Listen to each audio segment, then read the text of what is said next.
Imagine just for a second you could transport someone from the Edwardian period, one of those holidaymakers in Blackpool from before the First World War, say. Imagine you could drag them 100 years into the present day, from the start of the 20th century into the start of the 21st. Now, what do you think they'd find most surprising, most remarkable about this modern world? It's a tough question, because frankly, so much has changed. More in this past century than in any in our history. Think of all the stuff we can buy now. Computers and TVs and mobile phones.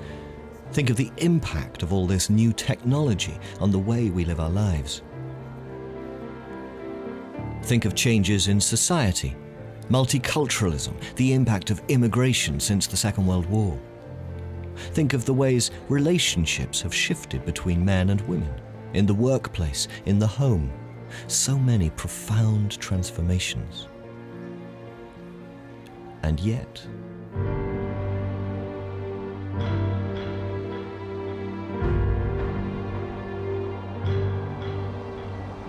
do you know what I think would surprise them more than anything? Well, let me unpack it for you. I'm in what's left of Lister's Mill in Bradford. It was a textile mill, and 100 years ago, this place employed 10,000 people. It was the biggest factory in the world. Industry back then was the source of our wealth, our pride, our hope. well, let me break it to you gently. It's over.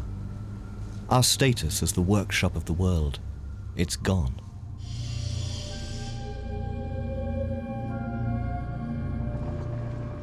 This place, Lister's, is being converted into designer apartments.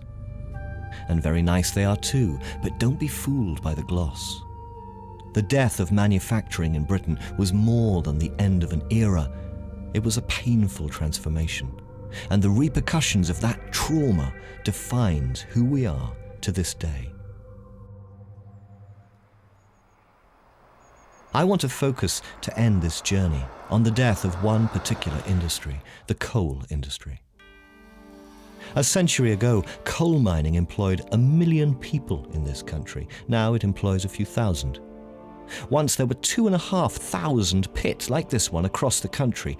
Now all but a handful are closed. Coal was the fuel that drove the wheels of industry. We devoured 250 million tons of coal a year. But this industry, like so many others, fought and lost in the face of foreign competition, cheap coal from abroad. And one by one, the collieries all closed down.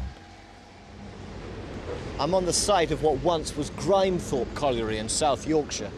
There's still activity on the site, as you can see, but it's not proper mining. What they're doing is they're clearing off the site, ready to create a public park, a recreation centre. It's part of what's called the Regeneration of Grimethorpe. They're building business parks, retail units, housing, a vision of hope for a troubled community.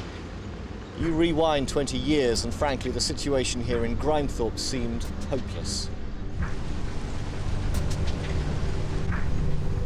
Back then, the miners were engaged in nothing less than a pitched battle to save their jobs, to save, as they saw it, their future.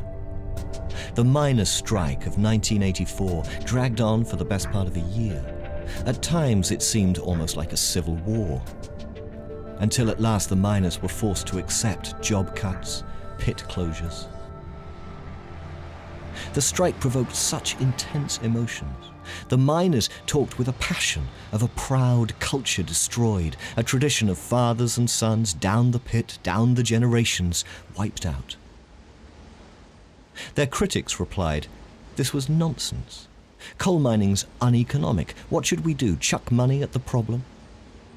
Coal mining's dangerous, it's unhealthy, it's degrading. Should we prop up an industry best consigned to the dustbin of history?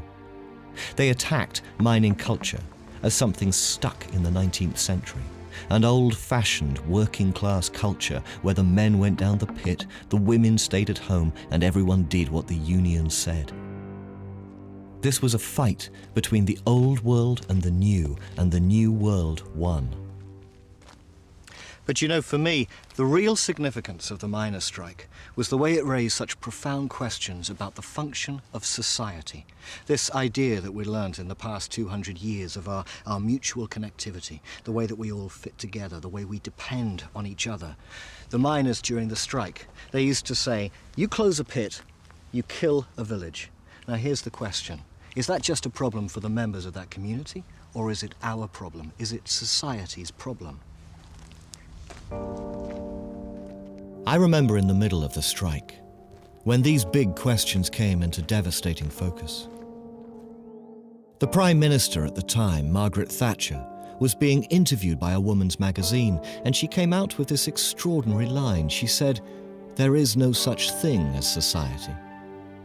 What she meant was that the time had come for us to stop depending on handouts, to stop depending on the state, to stop depending on each other. It was time now for individuals to take responsibility. If you lost your job, as one of her ministers put it, just get on your bike and find yourself another.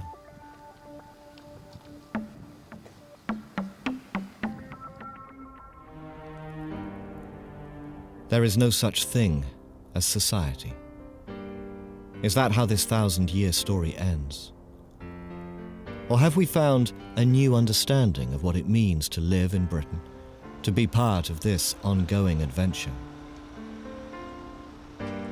The wheels of history still turn.